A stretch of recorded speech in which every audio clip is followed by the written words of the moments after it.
Welcome back to Deep Dive, the podcast where we document America's most creative ways of handing power to rivals and calling it a win. I'm Maple, and today we're covering one of the more quietly catastrophic diplomatic moves of recent memory, the 2025 U.S.-China trade war. Specifically, how it ended, and specifically what America gave away to make it stop. So, here's our roadmap for today based on Henrietta Levin's incredibly sharp reporting. We'll hit 5 key points. 1. The 2025 trade war. 2. The Busan Agreement. 3. Beijing's veto over national security. 4. Trading optics for substance. And finally, 5. The massive risk of miscalculation. All right, let's jump right into part 1, the 2025 trade war, tariffs and parades. Here is the official version. The Trump administration entered a bruising trade war with China. Tariffs flew, markets wobbled, soybean farmers had feelings. A deal was reached, concessions exchanged, both sides claimed victory, metaphorical parades were held. Here is author Henrietta Levin's version.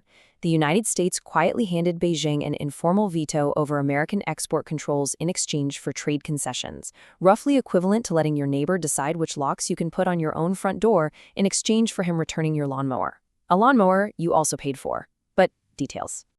To really grasp how head-spinning this was, you kind of have to look at the escalation. In the spring of 2025, President Trump drops what is basically a de facto trade embargo on China. I mean, boom.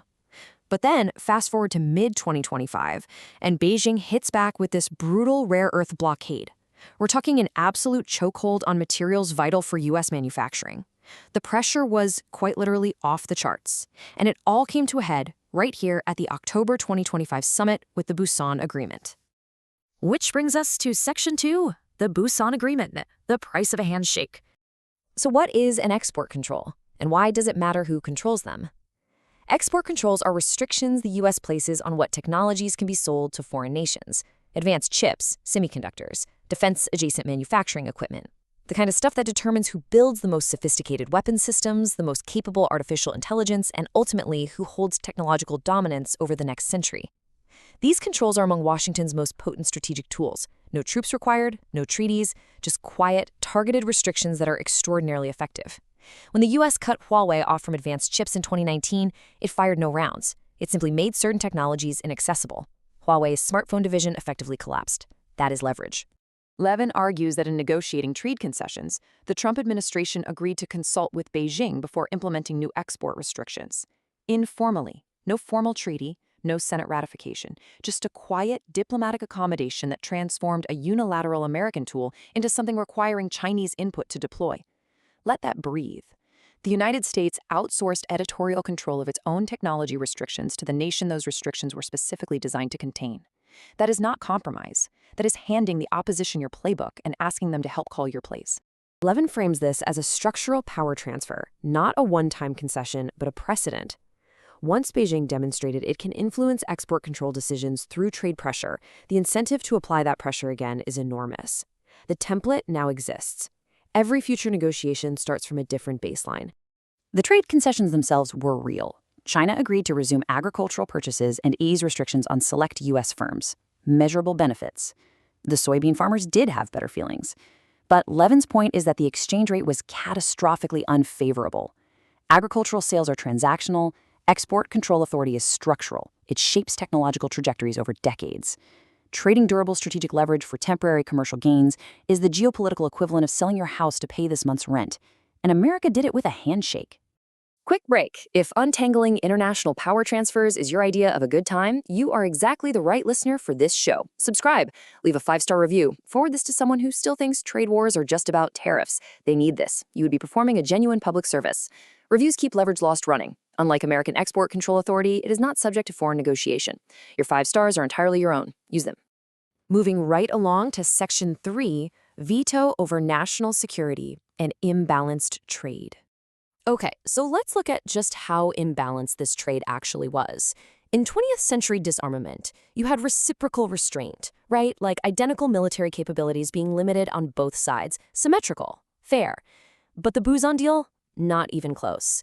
You literally have one single Chinese export restriction on rare earths traded away for essentially all U.S. technology controls. Washington just shelved its most vital national security tools across multiple domains: cybersecurity, nonproliferation, you name it, all for a pause on a rare earth blockade. As Levin points out, the sheer asymmetry of this is wild. Section 4. Trading Optics for Substance, the New Playbook. Now, you might be wondering, how did we even get here? Well, Levin argues this wasn't just a one-off flub.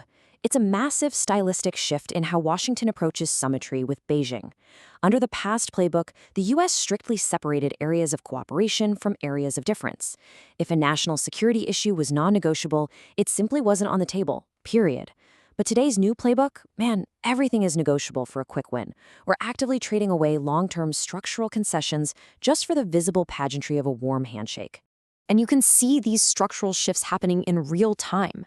The U.S. is heavily prioritizing that visible warmth, and Beijing knows it. So what do? They target major concessions on their absolute biggest strategic priority, Taiwan.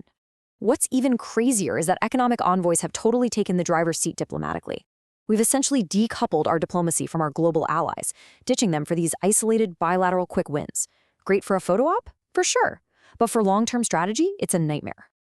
And that leads us to Section 5, the risk of miscalculation, words versus deeds. This is the final major theme of Levin's piece, and honestly, it's the scariest: the glaring gap between rhetoric and reality.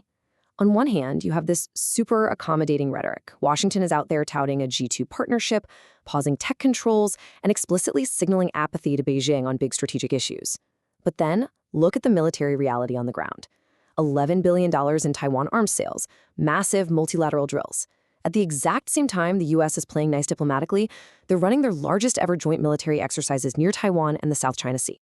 And this brings us to a really phenomenal quote from Henrietta Levin. She writes, "This divergence between word and deed raises the risk of misunderstanding, miscalculation, and unintended escalation."